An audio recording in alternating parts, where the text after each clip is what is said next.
मेरे दोस्तों और काबिल एहतराम बुज़ुर्गों, आज जुमा के दिन ऐसे मौजू पर मैं गुफ्तगू करने जा रहा हूँ जो गमों के वक्त दिल को सुकून और इत्मीनान का सबब बनता है।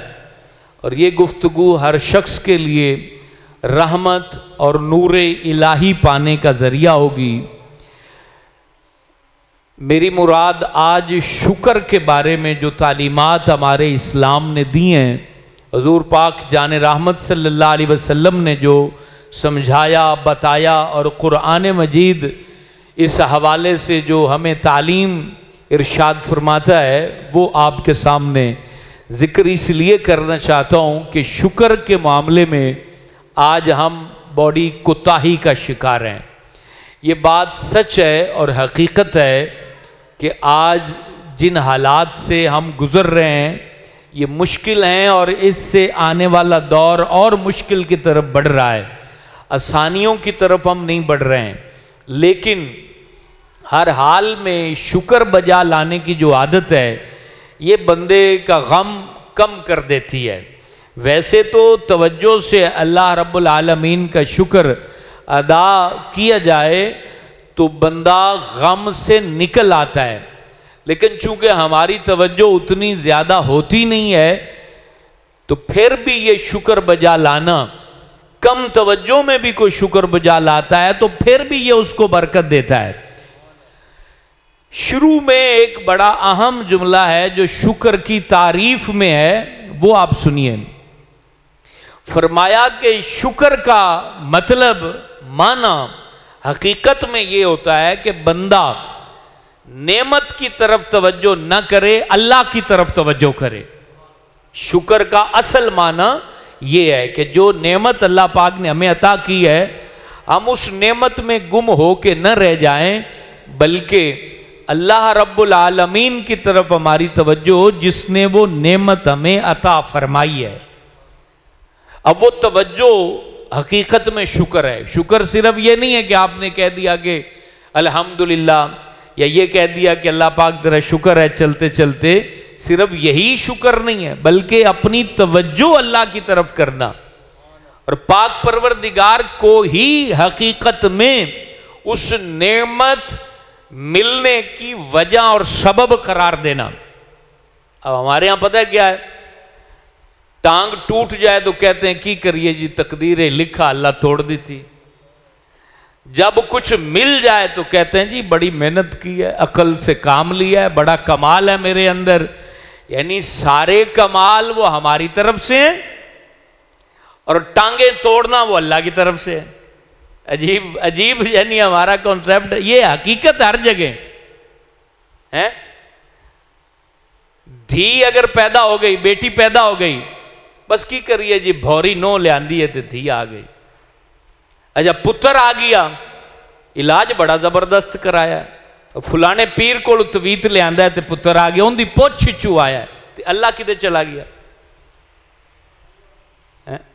धी डीजी ते नो भौरी, पुत्र डीजा ते बस जी कोई नेकी काम आ गई है। असी पता नहीं कितना कोई सदका किया तो वो काम आ गया। ये मुनाफकत है हमारे माशरे में और हम अपने माशरे के अंदर रह रहे हैं। मैं भी इसका हिस्सा हूं, आप भी इसका हिस्सा है। हम लोग कोई वलीउल्लाह नहीं है, हम सब इसमें मुबतला हैं कि हम कोई भी अच्छाई अल्लाह की तरफ नहीं मंसूब करते। यार अल्लाह ने किया है, बेटा दिया अल्लाह ने दिया है, बेटी दी अल्लाह ने दी है, कारोबार में घाटा हुआ है, ठीक है वो हमारे अमल से घाटा आ गया, नफा आया तो अल्लाह ने दिया है। होना यह चाहिए कि नफा आया है तो अल्लाह ताला ने दिया है, मकान अच्छा बन गया है अल्लाह ने दिया है, मेरे बच्चे पढ़ गए हैं तो अल्लाह ने पढ़ाए हैं। ये दिमाग की फिरकी है ना, हल्की सी घूम जाए तो बच्चा शराबी भी बन सकता है, जानी भी बन सकता है, बुराई में भी मुब्तला हो सकता है। ये रब था ना जिसने उसके दिमाग को और दिल को कायम रखा तो वो पड़ गया, कायम रखा तो वो किसी जो है ना वो गलत कामों में नहीं पड़ा, तो वो अल्लाह ताला उसको लेता गया और वो उरूज पे पहुंच गया। तो अल गर्ज कितनी कमाल बात ये इमाम गजाली ने लिखी है, जो मैंने आपको बताई है। इमाम गजाली ने इसको इयाल उलूम में लिखा कि तमाम नेमतों को जब वो तुम्हें अल्लाह अता करे तो उनको हासिल करते हुए तुम्हारी तवज्जो नेमत की तरफ नहीं हो, नेमत अता करने वाले अल्लाह की तरफ हो, कि ये जो कुछ किया है अल्लाह ने किया है। हाँ, आपके किसी बुजुर्ग ने दुआ दी है तो आप दुआ को वहां पर कह सकते हो कि अल्हम्दुलिल्लाह मेरी माँ ने दुआ दी, मेरे बाप ने दुआ दी, मेरे उस्ताद ने दुआ दी, मेरे शेख ने, मुर्शिद ने दुआ दी और अल्लाह ने फजल कर दिया। ये चीज होनी बहुत बड़ी जरूरी। अल्लाह ने फजल कर दिया, अल्लाह ने मेहरबानी कर दी, अल्लाह ने मुझे क्राइसिस से और बुरे हालात से बाहर निकाल दिया। लेकिन ये कम इल्मी है, या समझ लें कि अच्छी सोहबत कम हो गई है, ये भी कुर्बे क़यामत की अलामात हैं कि अच्छी सोहबतें कम होती जाएंगी और बुरी सोहबतों का रिवाज होगा, और उसी जब जो सोहबत होती है वही असर करती है। आप इस कपड़े के अंदर अगर फूल की पत्तियां 10 मिनट रखें तो गुलाब खुशबू छोड़ जाता है, इसी में आप प्याज रखें तो प्याज की स्मेल आएगी, गंदगी रखें तो गंदगी की स्मेल आएगी, बजाते खुद कपड़े की कोई अपनी खुशबू नहीं। इंसान मिट्टी से बना है, खाक से बना है, शुक्रगुजार के पास बैठेगा शुक्रगुजार बनता जाएगा, अगर ना शुक्रे के पास बैठेगा तो ना शुक्रा बनता चला जाएगा। एक और बात बड़ी आम है इस टॉपिक में जो आपको याद रखनी है, वो ये कि हाँ, अपनी नेमतों को छुपा सकते हैं आप। ये इस्लाम ने आपको इजाजत दी है कि किसी हासिद के सामने अपनी नेमत जाहिर न करें, हो सकता है वो नजरे बद करे या वो जादू टोने की तरफ हसद की वजह से जाए, लेकिन झूठ ना बोले। मिसाल के तौर पर अल्लाह ताला ने आपके घर में आटे की 2 बोरियां दी हुई हैं, बाप से कोई पूछता है कि मियाँ कैसा निज़ाम है, कोई रोटी टुकर है घर में, कहेंगे कुछ जी को नहीं। ये झूठ हो गया कि 2 बोरी घर में रखी है और आप कह रहे हैं कि कुछ भी नहीं। तो ये पुराने बुजुर्गों के जो अखान है उसके अंदर पूरी पूरी तकरीरें पोशीदा हैं, ठीक है। ना फना, ये 2 लफ्ज बोले जाते हैं पंजाबी अखान में, ना में फना है। ये कितनी बड़ी बात किसी बाबे ने, बुजुर्ग ने ये कह दी, जिसमें पूरी हिस्ट्री है। इस्लाम पढ़ें तो इन 2 लफ्जों में आपको शुक्र के सारे माने आ जाए। ना फना, ये बोला जाता है ना, जिथे ना उथे फना, मतलब जब बंदा कहे कि मेरे को कुछ ही नहीं, जब बंदा कहे कि मेरे पास कुछ भी नहीं है, तो फिर अल्लाह गजब फरमाता है, कुछ नहीं तो जा फिर कुछ भी नहीं। जब मैंने तुम्हें दिया है तो तू क्यों कह रहा है कि मेरे पास कुछ भी नहीं है? अब आपसे किसी बंदे ने कुछ मांगा है तो आप उसको झूठ ना बोलें, साफ साफ कह दें कि भाई नहीं है मेरे पास, मैं तुम्हें देने के लिए नहीं है, मैं नहीं दे सकता, मेरे अपने मामलात हैं। झूठ बोलने से उस बंदे ने ना आपके जेब से छीन लेना था, ना ही वो आपका मालिक है। तो अलगर्ज कोशिश करें, अल्लाह ने जो दिया है, अल्लाह चाहता है कि मेरा बंदा मेरा शुक्र अदा करे, ये अल्लाह चाहता है। मिसाल के तौर पर मैं आम सी मिसाल समझाने के लिए आपको पेश करता हूं। आप अपने बेटे को हर महीने 5 सूट लेकर दें और फिर वो आपके सामने अपने रिश्तेदारों को बोले मेरा अब्बा तो लाई कुछ नहीं देता, तो अब वालिद के ऊपर क्या गुजरेगी कि मैं यार इसे अच्छे अच्छे कपड़े ले देता हूं, अच्छे जूते ले देता हूं, और ये कहता है मेरा अब्बा देंदा ही कुछ ही नहीं। अब वो वालिद के ऊपर क्या कैफियत जाएगी? तो अल्लाह जिसने इतने इनामात किए, जब हम कहेंगे अल्लाह ने देता ही कुछ नहीं, तो हम मुझे बताएं फिर अल्लाह ताला नाराज होगा या राजी होगा? तो हम नाशुक्री बहुत करते हैं, गम हैं हमारे ऊपर, परेशानियां भी हैं, दुश्वारियां भी हैं, मुश्किलात भी हैं, मसाइल भी हैं, मसाइब भी हैं, लेकिन यह बात हक है कि हम नाशुक्रे भी बहुत हैं। और अल्लाह कुरान में क्या फरमाता है? कुतिल इंसानु मा अकफरा। ये अल्लाह ने हमारी पूरी जिंदगी को उतार चढ़ाव और उरूज जवाल को बयान कर दिया। कुतिल इंसानु मा अकफरा, अल्लाह कहता है बंदे को हलाक ही ना शुक्री करती है। कुतिल इंसान, बंदा हलाक हो गया, किसके सबब? मां अकफरा, जो उसने नाशुक्री की उससे वो हलाक हो गया। अब अल्लाह ताला इस बात को तफसील से कैसे बयान करता है? अल्लाह फिर बंदे को कहता है कि जरा नजर दौड़ा पीछे, मिन अय्यि शैइन खलका, अपनी जात को देख के तू पैदा किससे हुआ था? मिन अय्यि शैइन खलका। फिर खुद ही जवाब देता है, मिन नुतफा, तुम्हें हमने नुतफे से पैदा किया है। खलकाहु फक़द्दरा, हमने तुम्हारे उस नुतफे को, पानी को डिजाइन किया, तख्लीक किया। फक़द्दरा, कुछ देर के लिए रहमे मादर में मुकद्दर किया, उसको ठहराया, और रहमे मादर में ठहरा के तुम्हारे पानी के वजूद को हमने हड्डियों में तब्दील कर दिया, हड्डियों पर गोश्त चढ़ा दिया, गोश्त चढ़ाने के बाद शक्लो सूरत बनाई, आंखें बनाई, नाक बनाया, होंठ बनाए, दांत जो है ना वो बाद में तुम्हें अता किए, कान जो है ना वो तुम्हारे बनाए, और फिर इनमें हवास डाले, यानी आंख को देखने की ताकत दी, जबान को चखने की ताकत दी। ये वो चीजें थी जो जिनका वजूद जाहिरी तौर पे नहीं है, लेकिन वो बंदा महसूस उसको करता है, और वो हिस्से भी तुम्हारे अंदर डाली। और फिर अल्लाह फरमाता है, फिर बाहर निकलने का रास्ता भी दिया। मां के पेट में रखा, बच्चा 9 महीने रहा, तख्लीक मुकम्मल हो गई है। फिर अल्लाह फरमाता है, फिर तुम्हें रास्ता दिया, तुम्हारे मां के पेट से तुम्हें बाहर निकाला गया ऑपरेशन के जरिए, या जो है ना वो कुदरती अंदाज में तुम बाहर दुनिया में आए। दुनिया में आए तो फिर अल्लाह ताला फरमाता है, फिर अपने खाने को देखो, तुम्हारे सामने खाना रखा गया कि ये इस पर नजर दौड़ाओ कि ये खाना जो तुम्हारे आगे आया है उसके लिए हमने क्या कुछ किया। तो अल्लाह ताला फरमाता है कि फिर हमने आसमान से बारिश बरसाई। देखें, बारिश जब वो रोक लेता है तो हमारी फसलें कमजोर हो जाती हैं, हालत खराब हो जाती है, गैर हो जाती है, जिंदगी तबाह होने लगते हैं हम। तो अल्लाह फरमाता है, फिर हमने ये आसमान से पानी बरसाया, तुम्हारे लिए जमीन में बीज तुमने बोया तो उसको बाहर निकाला, फिर उसके अंदर हमने उसको तनावर दरख्त बनाया, उसके अंदर गल्ला डाला, अनाज डाला, अंगूरों के फल पैदा किए हमने, जो है ना वो अनार पैदा किए, खजूर जैसा दरख्त जो है ना उसकी गुठली से उसको बाहर निकाला और उसको पैदा किया, जानवरों के लिए घास पैदा की, और ये तमाम चारे पैदा किए, तुम्हारी मदद के लिए हमने जानवर पैदा फरमाए। तो ये सारी नेमतों को अल्लाह खालिक़े कायनात बयान फरमा के बंदे को कह रहा है कि तू नाशुक्री करके हलाक हो रहा है।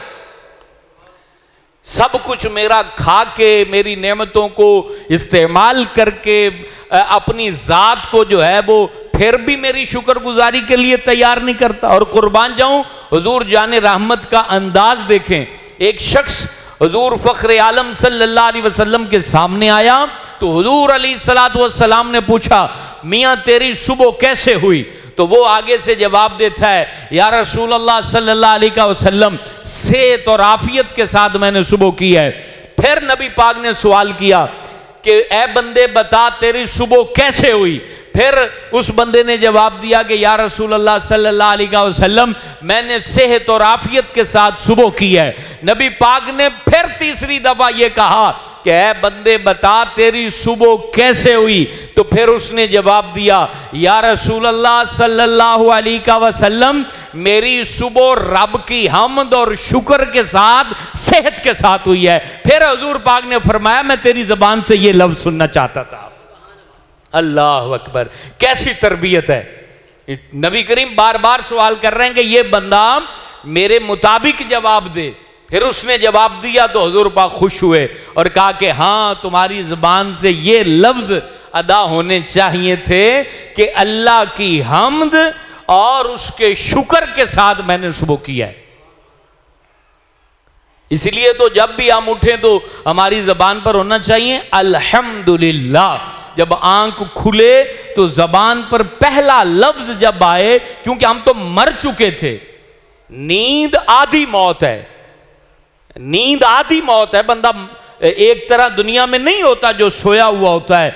कब हालात तब्दील हो जाए। मुल्तान में हमारे एक जानने वाले थे, दोस्त ही थे वो, उनकी शादी हुई और पहली रात, वो सर्दियों की रात थी, अब वो जब सोए तो सुबह पता चला कि उनकी डेथ हो गई है। मामला क्या हुआ कि वो सुई गैस का जो हीटर होता है वो ऑन करके सोए, बीच में सुई गैस चली गई होगी, फिर आई होगी तो वो गैस से कमरा भर गया, तो वो उस वजह से सांस घुटने से वो बंदा पहली रात ही उसका इंतकाल हो गया। अभी आप देखें आमिर लियाकत हुसैन, इतना बड़ा नाम, फेम और शोहरत, तरक्की, सारा कुछ, और फिर आप देख लें वो जनरेटर का धुआं जो है वो कमरे के अंदर भर गया, सांस बंद हो गई और बंदे की डेथ हो गई और जिंदगी वो छोड़ के चला गया।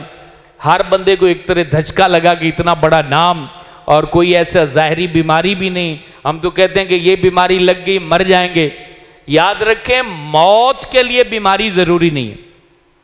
मौत के लिए कुल्लु नफ्सिन ज़ाइक़तुल मौत, वक्त है उसका, हर बंदे का अल्लाह ने लिखा हुआ है। अब कोई कहेगा कि वो जनरेटर ना चलाते, कोई कहेगा कि नौकर कहाँ चले गए थे, कोई जल्दी आ जाता तो ये बच जाता।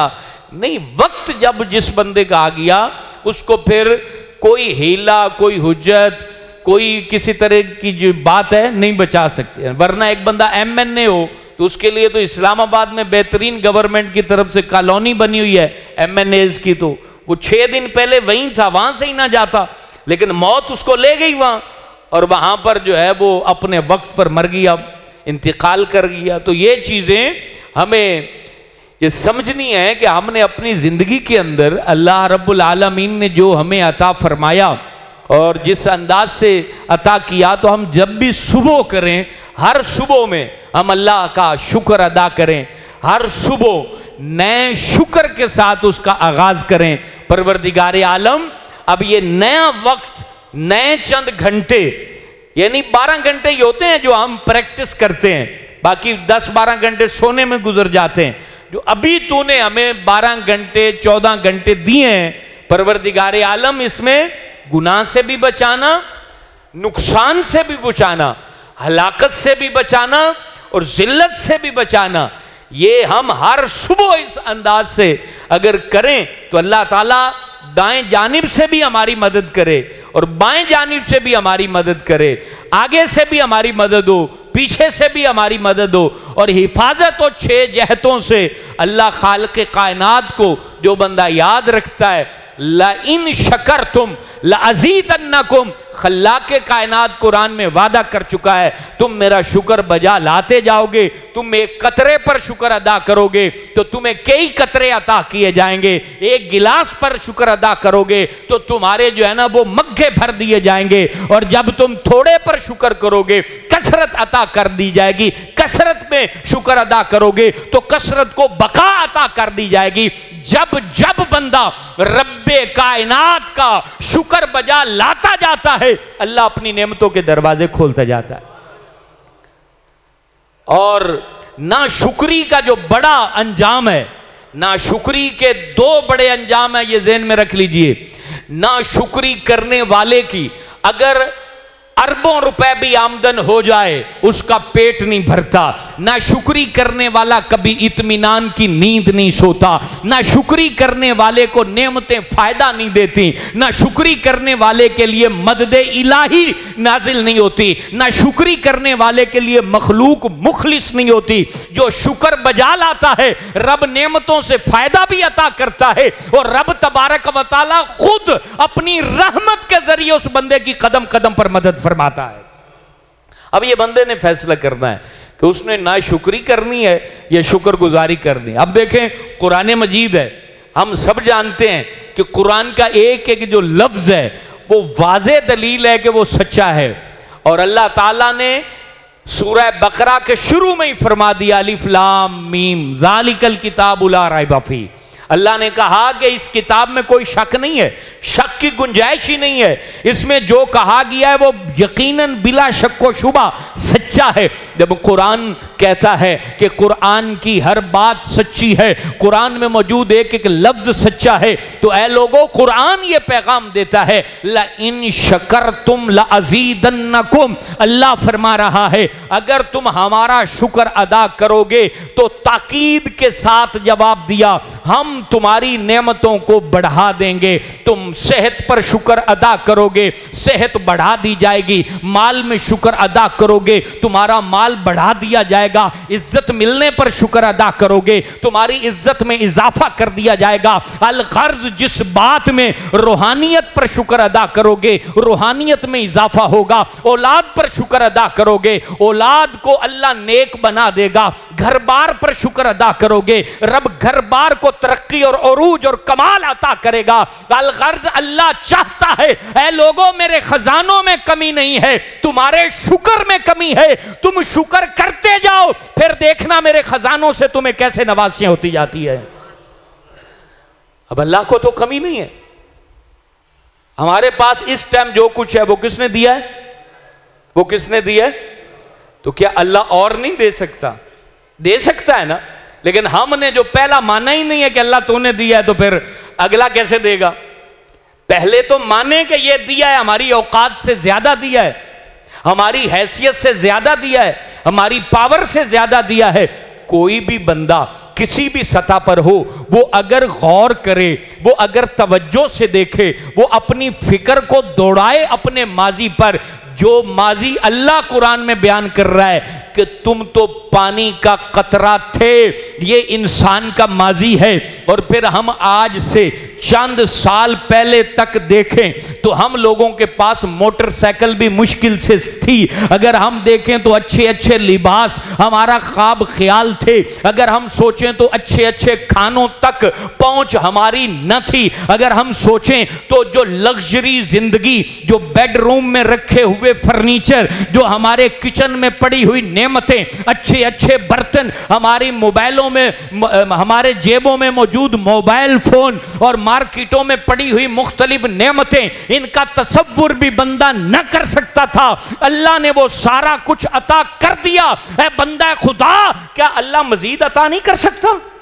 वो कर सकता है, लेकिन साबका पर पहले शुक्र अदा करना होगा, अल्लाह के हुजूर इकरार करना होगा, रब की बारगाह में कहना होगा कि ए पाक परवरदिगारे आलम, मेरा वजूद खाकी, मेरी जात फना, मैं बेबसो बेहुनर। अल्लाह मुझे तो बोलने की तमीज न थी, वो अंदाज तूने दिया, मुझे खाने का तरीका न था, वो हर चीज तूने मुझे अता की। ए परवरदिगारे आलम, मुझे कोई पहचानता न था, मुझे इज्जत तूने दी, मुझे कारोबार करने का सलीका तूने सिखाया, मेरे दिल में हिकमत के चश्मे तूने जारी किए, मेरी अक्लो फाहम को राह इस्तिकामत पर तूने रखा, मुझे अच्छे सौदे करने की तौफीक दी। मैंने जहां सौदा किया मेरा माल डूबने न दिया, मुझे अच्छे गाहक अता किए, बाजार में मेरी ईमानदारी को आम किया, मेरी फिक्र को आम किया, मेरी औलाद को मेरा बाजू बनाया। ये सारी बातें मेरे साथ मिली तो मैंने तरक्की की।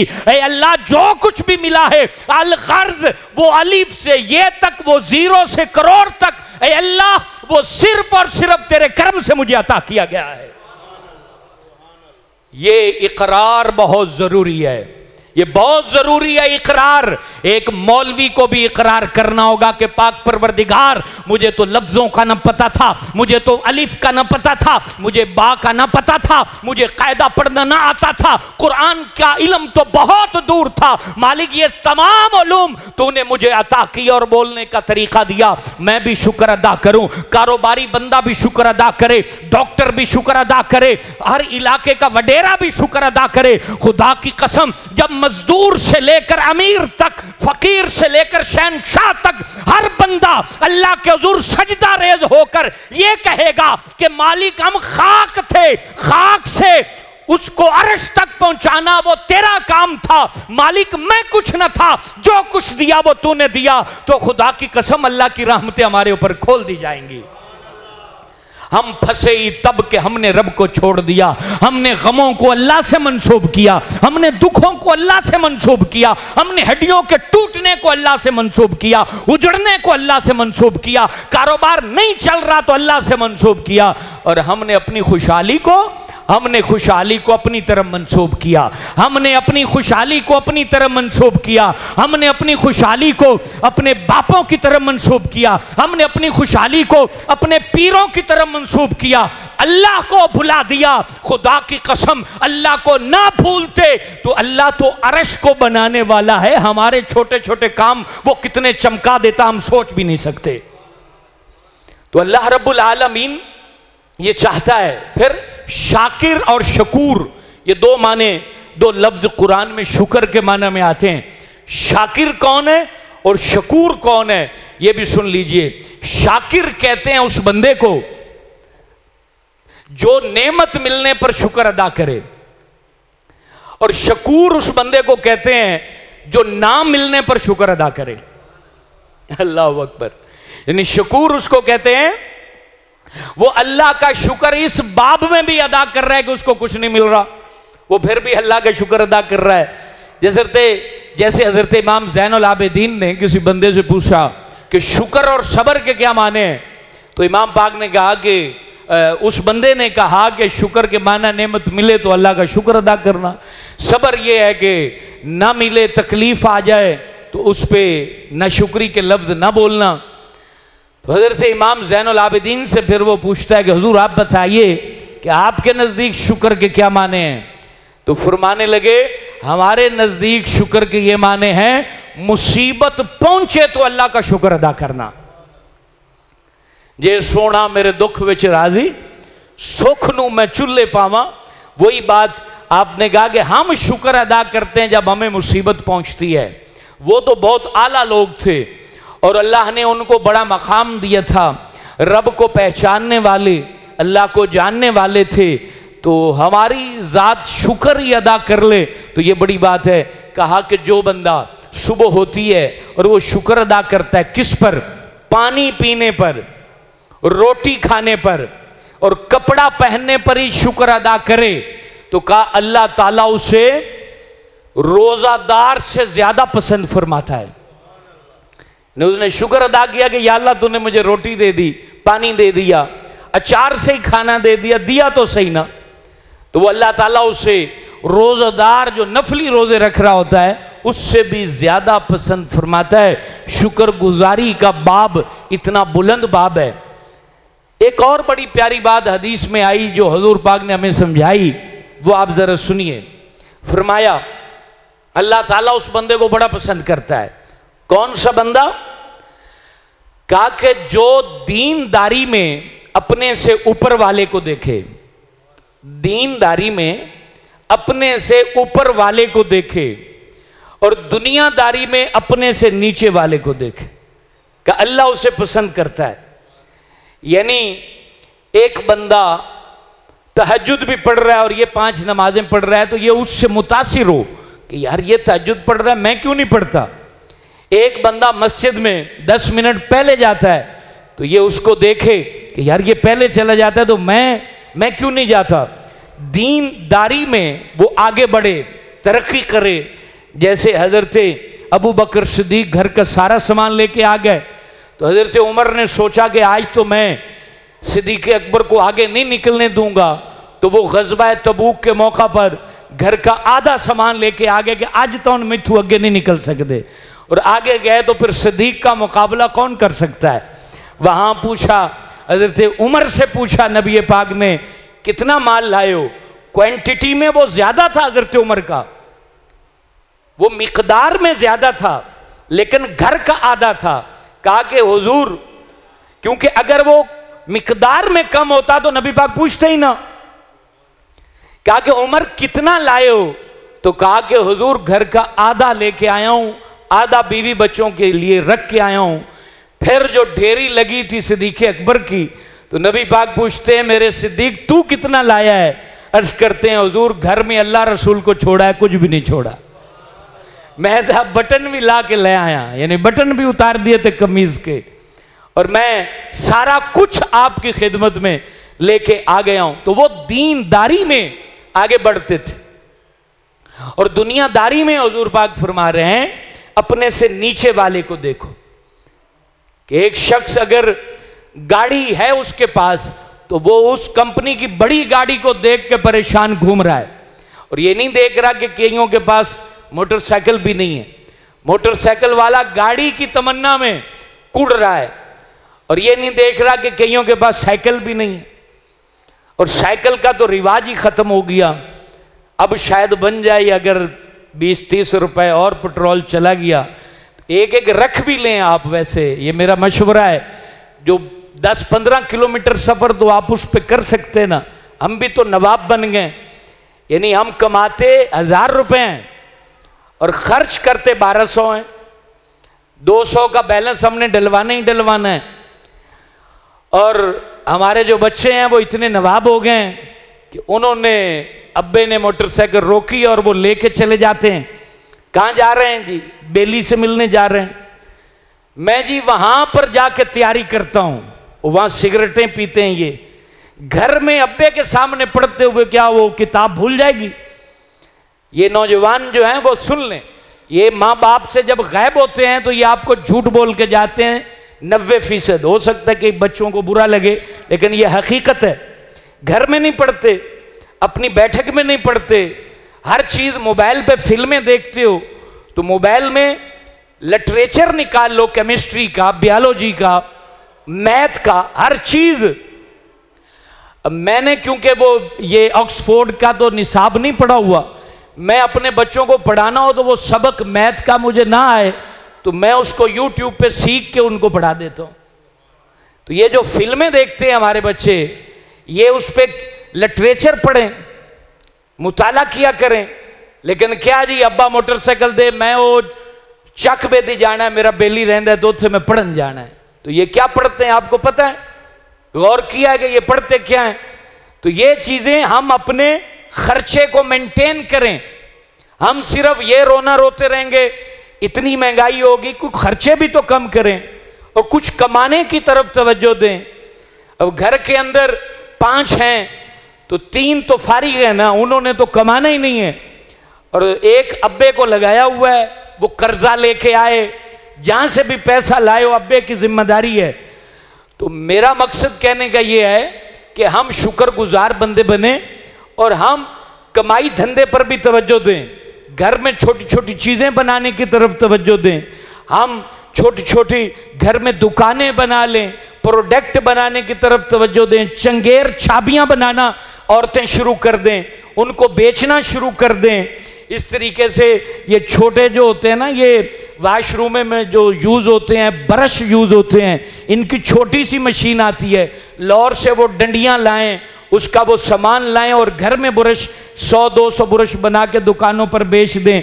ये काम करें, काम की तरफ तवज्जो दें। खर्चे की तरफ हम तवज्जो दे रहे हैं, हमारे बच्चे खर्चा बढ़ाते जा रहे हैं, खर्चे को मेंटेन करें। घर की चीज़ों को जितना कमा रहे हो उस दायरे के अंदर घर को रखो। अपनी जो चीज़ें हैं, मकसद खरीदो फरोख्त, उसको आप उस दायरे के अंदर लाओ, तो फिर आपकी ज़िंदगी पुरसुकून होगी। और याद रखें, हालात जैसे भी हों, मामलात जैसे भी हों, हमने शुक्रगुजार बनना है। और शुक्रगुजारी से हटकर हमारे लिए हलाकत ही हलाकत है। हुजूर फ़ख्र आलम अलैहिस्सलाम ने कहा कि शुक्रगुजार बंदा, अल्लाह उसकी नेमतों को बढ़ा देता है, उसकी इज्जत में इजाफा कर देता है। और अल्लाह तबारक व तआला हमें हमेशा मरते दम तक शुक्रगुजार जो फहरिस्त अल्लाह ने बनाई है उसी के अंदर अल्लाह हमें शामिल रखे। और साथ में हम इंडिया के अंदर एक मामला हुआ कि नबी पाक अलैहिस्सलातु वस्सलाम की गुस्ताखी की गई, उस पर हम मजम्मत पेश करते हैं। और हम इन लोगों का बाइकाट अगर इस तरह कर सकते हैं तो ये हमारे लिए बेहतरीन होगा कि हम उनकी फिल्में ना देखें, उनके गाने ना सुने। अब हम रैलियां निकाल लेते हैं और रैली के बाद जाके हमने गाना इंडिया का सुनना है और हमने फिल्म भी उन्हीं की देखनी है। तो मुझे बताइए ये कौन सा हम मजम्मत करते हैं? हम जब यूट्यूब पे या केबल पे या डिश पर उनका कार्ड लोड करके उनका गाना सुनेंगे, फिल्म देखेंगे तो बेनिफिट माली तौर पे तो उन्हें जाएगा, तो फिर हमारे लिए ये दुरुस्त नहीं होगा।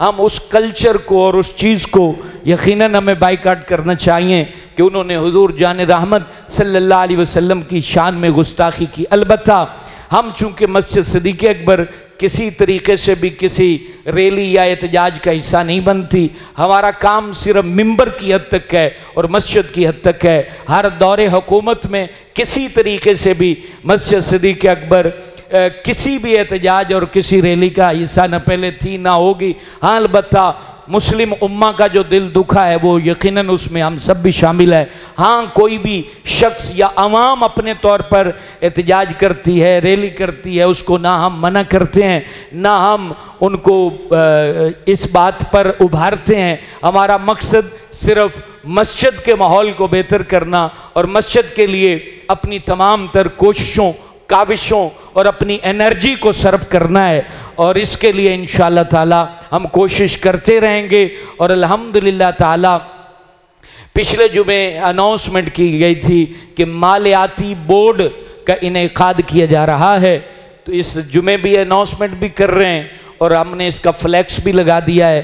तो मैं समझता हूँ कि ये बहुत बड़ी सादतमंदी होगी कि जो इस साल जो भी कैबिनेट बनेगी मालियाती बोर्ड की, वो इस सदका जारिया में बहुत बड़ी हिस्सेदार हो जाएगी कि ये निज़ाम जो चल रहा है इसमें ज़ाहिर सी बात है चलाने वालों को भी इसका अजर और सवाब मिलेगा।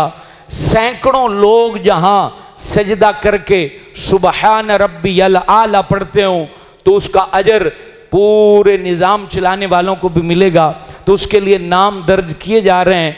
आप में जो बिजनेसमैन तबका इस मालियाती बोर्ड के काम सुन लें, जो भी फंड होगा उसका ऑडिट इनकी जिम्मेदारी होगी और जो भी काम यहाँ होंगे उसमें माली मुआवनत अपनी जेब से भी करना, दोस्तों से भी करवाना इनकी जिम्मेदारी होगी।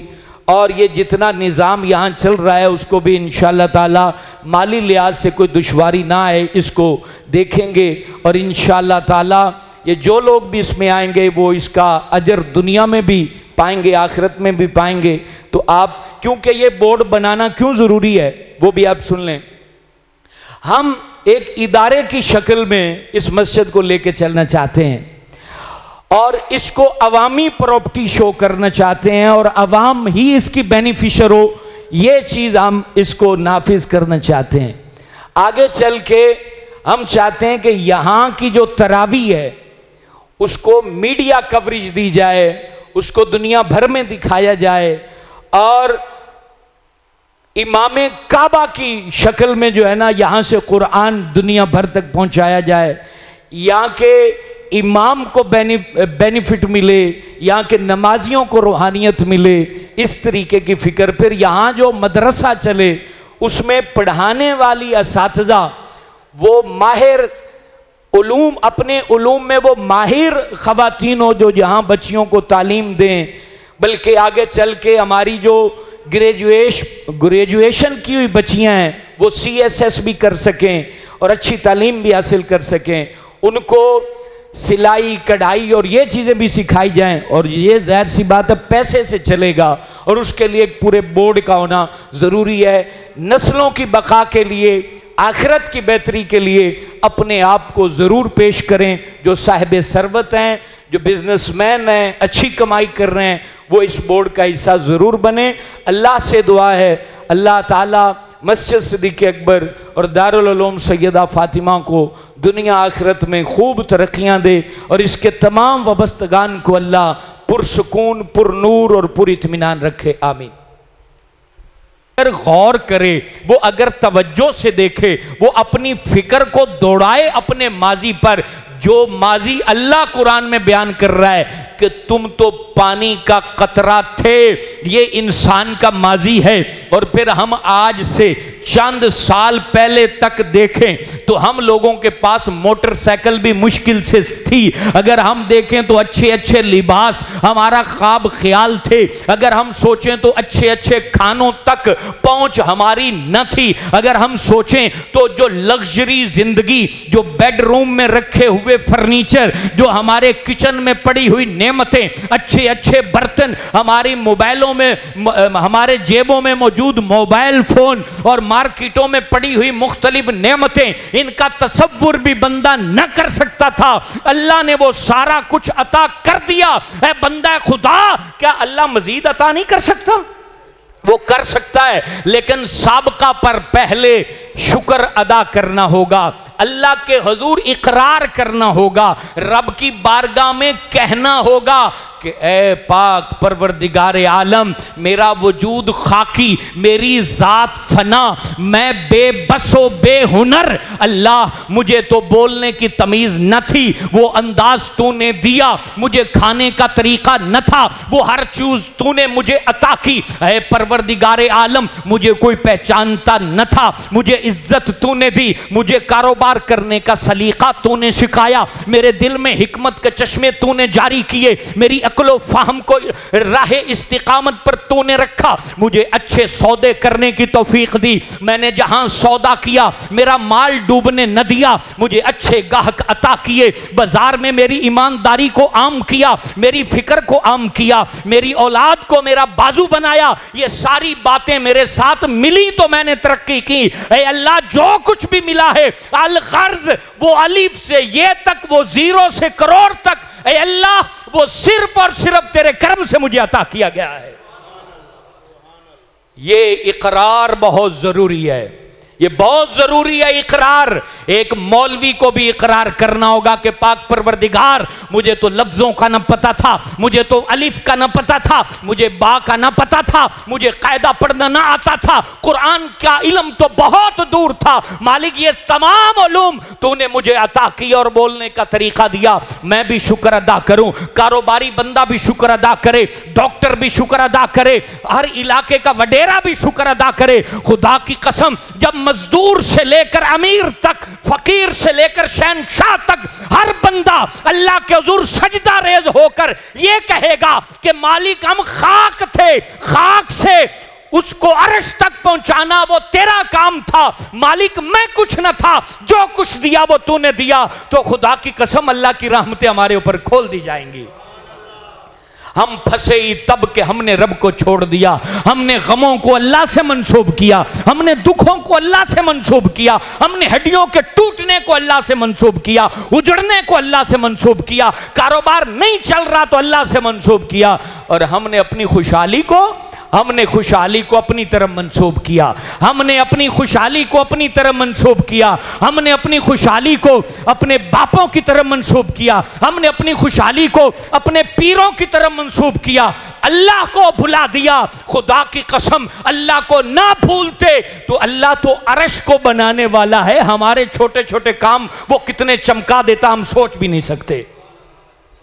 तो अल्लाह रब्बुल आलमीन ये चाहता है। फिर शाकिर और शकूर, ये दो माने, दो लफ्ज कुरान में शुक्र के माना में आते हैं। शाकिर कौन है और शकूर कौन है, ये भी सुन लीजिए। शाकिर कहते हैं उस बंदे को जो नेमत मिलने पर शुक्र अदा करे, और शकूर उस बंदे को कहते हैं जो ना मिलने पर शुक्र अदा करे। अल्लाह अकबर। यानी शकूर उसको कहते हैं वो अल्लाह का शुक्र इस बाब में भी अदा कर रहा है कि उसको कुछ नहीं मिल रहा, वो फिर भी अल्लाह का शुक्र अदा कर रहा है। जैसे हजरत इमाम ज़ैनुल आबिदीन ने किसी बंदे से पूछा कि शुक्र और सब्र के क्या माने हैं, तो इमाम पाक ने कहा कि उस बंदे ने कहा कि शुक्र के माना नेमत मिले तो अल्लाह का शुक्र अदा करना, सब्र यह है कि ना मिले, तकलीफ आ जाए तो उस पर नाशुक्री के लफ्ज ना बोलना। तो हज़रत इमाम ज़ैनुल आबिदीन से फिर वो पूछता है कि हुजूर आप बताइए कि आपके नज़दीक शुक्र के क्या माने हैं, तो फरमाने लगे हमारे नज़दीक शुक्र के ये माने हैं मुसीबत पहुंचे तो अल्लाह का शुक्र अदा करना। जे सोना मेरे दुख विच राजी, सुख नू मैं चुल्ले पावा, वही बात आपने कहा कि हम शुक्र अदा करते हैं जब हमें मुसीबत पहुंचती है। वो तो बहुत आला लोग थे और अल्लाह ने उनको बड़ा मकाम दिया था, रब को पहचानने वाले, अल्लाह को जानने वाले थे। तो हमारी ज़ात शुक्र ही अदा कर ले तो ये बड़ी बात है। कहा कि जो बंदा सुबह होती है और वो शुक्र अदा करता है, किस पर? पानी पीने पर, रोटी खाने पर और कपड़ा पहनने पर ही शुक्र अदा करे, तो कहा अल्लाह ताला उसे रोजादार से ज्यादा पसंद फरमाता है। उसने शुक्र अदा किया कि या अल्लाह तूने मुझे रोटी दे दी, पानी दे दिया, अचार से ही खाना दे दिया, दिया तो सही ना। तो वो अल्लाह ताला उसे रोजादार जो नफली रोजे रख रहा होता है उससे भी ज्यादा पसंद फरमाता है। शुक्रगुजारी का बाब इतना बुलंद बाब है। एक और बड़ी प्यारी बात हदीस में आई जो हजूर पाक ने हमें समझाई, वो आप जरा सुनिए। फरमाया अल्लाह ताला उस बंदे को बड़ा पसंद करता है। कौन सा बंदा? कहा कि जो दीनदारी में अपने से ऊपर वाले को देखे, दीनदारी में अपने से ऊपर वाले को देखे और दुनियादारी में अपने से नीचे वाले को देखे, कि अल्लाह उसे पसंद करता है। यानी एक बंदा तहज्जुद भी पढ़ रहा है और ये 5 नमाजें पढ़ रहा है तो ये उससे मुतासिर हो कि यार ये तहज्जुद पढ़ रहा है, मैं क्यों नहीं पढ़ता। एक बंदा मस्जिद में 10 मिनट पहले जाता है तो ये उसको देखे कि यार ये पहले चला जाता है तो मैं क्यों नहीं जाता। दीनदारी में वो आगे बढ़े, तरक्की करे। जैसे हजरत अबू बकर सिद्दीक घर का सारा सामान लेके आ गए तो हजरत उमर ने सोचा कि आज तो मैं सिद्दीक अकबर को आगे नहीं निकलने दूंगा। तो वो ग़ज़वा तबूक के मौका पर घर का आधा सामान लेके आ गए कि आज तो मिथु आगे नहीं निकल सकते। और आगे गए तो फिर सिद्दीक का मुकाबला कौन कर सकता है। वहां पूछा, हजरत उमर से पूछा नबी पाक ने कितना माल लाए हो। क्वांटिटी में वो ज्यादा था हजरत उमर का, वो मिकदार में ज्यादा था लेकिन घर का आधा था। कहा कि हुजूर, क्योंकि अगर वो मिकदार में कम होता तो नबी पाक पूछते ही ना। कहा कि उमर कितना लाए हो? तो कहा कि हुजूर घर का आधा लेके आया हूं, आधा बीवी बच्चों के लिए रख के आया हूं। फिर जो ढेरी लगी थी सिद्दीक अकबर की तो नबी पाक पूछते हैं मेरे सिद्दीक तू कितना लाया है? अर्ज करते हैं हुजूर घर में अल्लाह रसूल को छोड़ा है, कुछ भी नहीं छोड़ा। मैं बटन भी ला के ले आया, यानी बटन भी उतार दिए थे कमीज के, और मैं सारा कुछ आपकी खिदमत में लेके आ गया हूं। तो वो दीनदारी में आगे बढ़ते थे और दुनियादारी में हुजूर पाक फरमा रहे हैं अपने से नीचे वाले को देखो। कि एक शख्स अगर गाड़ी है उसके पास तो वो उस कंपनी की बड़ी गाड़ी को देख के परेशान घूम रहा है और ये नहीं देख रहा कि कईयों के पास मोटरसाइकिल भी नहीं है। मोटरसाइकिल वाला गाड़ी की तमन्ना में कूद रहा है और ये नहीं देख रहा कि कईयों के पास साइकिल भी नहीं है। और साइकिल का तो रिवाज ही खत्म हो गया। अब शायद बन जाए, अगर 20-30 रुपए और पेट्रोल चला गया एक एक रख भी लें आप। वैसे ये मेरा मशवरा है, जो 10-15 किलोमीटर सफर तो आप उस पर कर सकते ना। हम भी तो नवाब बन गए, यानी हम कमाते 1000 रुपए हैं और खर्च करते 1200 हैं। 200 का बैलेंस हमने डलवाना ही डलवाना है। और हमारे जो बच्चे हैं वो इतने नवाब हो गए हैं कि उन्होंने, अब्बे ने मोटरसाइकिल रोकी और वो लेके चले जाते हैं। कहाँ जा रहे हैं जी? बेली से मिलने जा रहे हैं। मैं जी वहां पर जाके तैयारी करता हूं, वहां सिगरेटें पीते हैं। ये घर में अब्बे के सामने पढ़ते हुए क्या वो किताब भूल जाएगी? ये नौजवान जो हैं वो सुन लें, ये माँ बाप से जब गायब होते हैं तो ये आपको झूठ बोल के जाते हैं 90%। हो सकता है कि बच्चों को बुरा लगे लेकिन ये हकीकत है। घर में नहीं पढ़ते, अपनी बैठक में नहीं पढ़ते, हर चीज मोबाइल पे फिल्में देखते हो तो मोबाइल में लिटरेचर निकाल लो, केमिस्ट्री का, बायोलॉजी का, मैथ का, हर चीज। मैंने क्योंकि वो ये ऑक्सफोर्ड का तो निसाब नहीं पढ़ा हुआ, मैं अपने बच्चों को पढ़ाना हो तो वो सबक मैथ का मुझे ना आए तो मैं उसको यूट्यूब पे सीख के उनको पढ़ा देता हूं। तो ये जो फिल्में देखते हैं हमारे बच्चे, ये उस पर लिटरेचर पढ़ें, मुताला किया करें। लेकिन क्या जी अब्बा मोटरसाइकिल दे, मैं वो चक बेदी जाना है, मेरा बेली रहता है तो उत्थे मैं पढ़न जाना है। तो ये क्या पढ़ते हैं आपको पता है? गौर किया है कि ये पढ़ते क्या है? तो ये चीजें हम अपने खर्चे को मेंटेन करें। हम सिर्फ ये रोना रोते रहेंगे इतनी महंगाई होगी, कुछ खर्चे भी तो कम करें और कुछ कमाने की तरफ तवज्जो दें। अब घर के अंदर 5 हैं तो 3 तो फारिग है ना, उन्होंने तो कमाना ही नहीं है, और एक अब्बे को लगाया हुआ है, वो कर्जा लेके आए, जहां से भी पैसा लाए वो अब्बे की जिम्मेदारी है। तो मेरा मकसद कहने का ये है कि हम शुक्रगुजार बंदे बने और हम कमाई धंधे पर भी तवज्जो दें, घर में छोटी छोटी चीजें बनाने की तरफ तवज्जो दें। हम छोटी छोटी घर में दुकानें बना लें, प्रोडक्ट बनाने की तरफ तवज्जो दें। चंगेर चाबियां बनाना औरतें शुरू कर दें, उनको बेचना शुरू कर दें। इस तरीके से ये छोटे जो होते हैं ना, ये वाशरूम में जो यूज होते हैं, ब्रश यूज होते हैं, इनकी छोटी सी मशीन आती है, लौर से वो डंडियां लाएं, उसका वो सामान लाएं और घर में ब्रश 100-200 ब्रश बना के दुकानों पर बेच दें।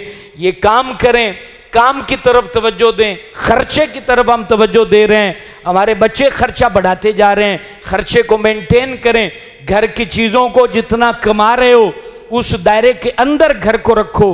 अपनी जो चीज़ें हैं, मकसद खरीदो फरोख्त, उसको आप उस दायरे के अंदर लाओ, तो फिर आपकी ज़िंदगी पुरसुकून होगी। और याद रखें, हालात जैसे भी हों, मामलात जैसे भी हों, हमने शुक्रगुजार बनना है। और शुक्रगुजारी से हटकर हमारे लिए हलाकत ही हलाकत है। हुज़ूर फ़ख्र आलम अलैहिस्सलाम ने कहा कि शुक्रगुजार बंदा अल्लाह उसकी नेमतों को बढ़ा देता है, उसकी इज्जत में इजाफा कर देता है।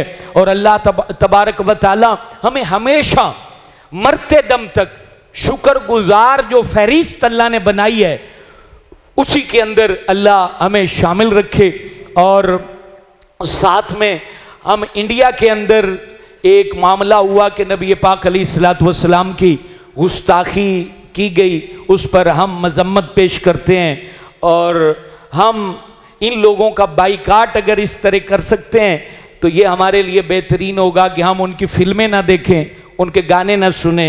अब हम रैलियां निकाल लेते हैं और रैली के बाद जाके हमने गाना इंडिया का सुनना है और हमने फिल्म भी उन्हीं की देखनी है। तो मुझे बताइए ये कौन सा हम मजम्मत करते हैं?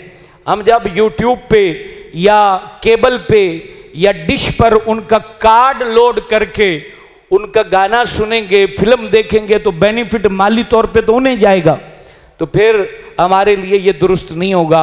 हम उस कल्चर को और उस चीज़ को यकीनन हमें बाइकाट करना चाहिए कि उन्होंने हुजूर जान रहमत सल्लल्लाहु अलैहि वसल्लम की शान में गुस्ताखी की। अलबत्ता हम चूंकि मस्जिद सिद्दीक़ अकबर किसी तरीके से भी किसी रैली या एहतजाज का हिस्सा नहीं बनती, हमारा काम सिर्फ मिंबर की हद तक है और मस्जिद की हद तक है। हर दौरे हुकूमत में किसी तरीके से भी मस्जिद सिद्दीक़ अकबर किसी भी एहतजाज और किसी रैली का हिस्सा न पहले थी ना होगी। हाँ, अलबत्ता मुस्लिम उम्मा का जो दिल दुखा है वो यकीनन उसमें हम सब भी शामिल है। हाँ, कोई भी शख्स या अवाम अपने तौर पर एहतजाज करती है, रैली करती है, उसको ना हम मना करते हैं ना हम उनको इस बात पर उभारते हैं। हमारा मकसद सिर्फ मस्जिद के माहौल को बेहतर करना और मस्जिद के लिए अपनी तमाम तर कोशिशों, काविशों और एनर्जी एनर्जी को सर्व करना है। और इसके लिए इंशाअल्लाह ताला हम कोशिश करते रहेंगे। और अल्हम्दुलिल्लाह ताला पिछले जुमे अनाउंसमेंट की गई थी कि मालियाती बोर्ड का इनेकाद किया जा रहा है, तो इस जुमे भी अनाउंसमेंट भी कर रहे हैं और हमने इसका फ्लैक्स भी लगा दिया है। तो मैं समझता हूँ कि ये बहुत बड़ी सादतमंदी होगी कि जो इस साल जो भी कैबिनेट बनेगी मालियाती बोर्ड की, वो इस सदका जारिया में बहुत बड़ी हिस्सेदार हो जाएगी कि ये निज़ाम जो चल रहा है इसमें ज़ाहिर सी बात है चलाने वालों को भी इसका अजर और सवाब मिलेगा। सैकड़ों लोग जहाँ सजदा करके सुबहान रब्बियल आला पढ़ते हों तो उसका अजर पूरे निज़ाम चलाने वालों को भी मिलेगा। तो उसके लिए नाम दर्ज किए जा रहे हैं। आप में जो बिजनेसमैन तबका इस मालियाती बोर्ड के काम सुन लें, जो भी फंड होगा उसका ऑडिट इनकी जिम्मेदारी होगी, और जो भी काम यहाँ होंगे उसमें माली मुआवनत अपनी जेब से भी करना, दोस्तों से भी करवाना इनकी जिम्मेदारी होगी। और ये जितना निज़ाम यहाँ चल रहा है उसको भी इंशाअल्लाह ताला माली लिहाज से कोई दुश्वारी ना आए, इसको देखेंगे। और इंशाअल्लाह ताला ये जो लोग भी इसमें आएंगे वो इसका अजर दुनिया में भी पाएंगे, आखिरत में भी पाएंगे। तो आप, क्योंकि ये बोर्ड बनाना क्यों ज़रूरी है वो भी आप सुन लें। हम एक इदारे की शक्ल में इस मस्जिद को लेके चलना चाहते हैं और इसको अवामी प्रॉपर्टी शो करना चाहते हैं और अवाम ही इसकी बेनिफिशर हो, ये चीज़ हम इसको नाफिज करना चाहते हैं। आगे चल के हम चाहते हैं कि यहाँ की जो तरावी है उसको मीडिया कवरेज दी जाए, उसको दुनिया भर में दिखाया जाए और इमाम काबा की शक्ल में जो है ना यहाँ से कुरान दुनिया भर तक पहुँचाया जाए, यहाँ के इमाम को बेनिफिट मिले, यहाँ के नमाजियों को रूहानियत मिले, इस तरीके की फ़िक्र। फिर यहाँ जो मदरसा चले उसमें पढ़ाने वाली असातिज़ा वो माहिर उलूम, अपने उलूम में वो माहिर ख़वातीन हो जो यहाँ बच्चियों को तालीम दें, बल्कि आगे चल के हमारी जो ग्रेजुएशन की हुई बच्चियाँ हैं वो CSS भी कर सकें और अच्छी तालीम भी हासिल कर सकें, उनको सिलाई कढ़ाई और ये चीज़ें भी सिखाई जाएं। और ये ज़ाहिर सी बात है पैसे से चलेगा और उसके लिए एक पूरे बोर्ड का होना ज़रूरी है। नस्लों की बका के लिए, आखिरत की बेहतरी के लिए अपने आप को ज़रूर पेश करें। जो साहिब सरवत हैं, जो बिजनेसमैन हैं, अच्छी कमाई कर रहे हैं, वो इस बोर्ड का हिस्सा ज़रूर बने। अल्लाह से दुआ है अल्लाह ताला मस्जिद सिद्दीक़ अकबर और दारुल उलूम सैयदा फ़ातिमा को दुनिया आखिरत में खूब तरक्कियाँ दे और इसके तमाम वबस्तगान को अल्लाह पुरसुकून, पुरनूर और पुर इत्मीनान रखे। आमीन।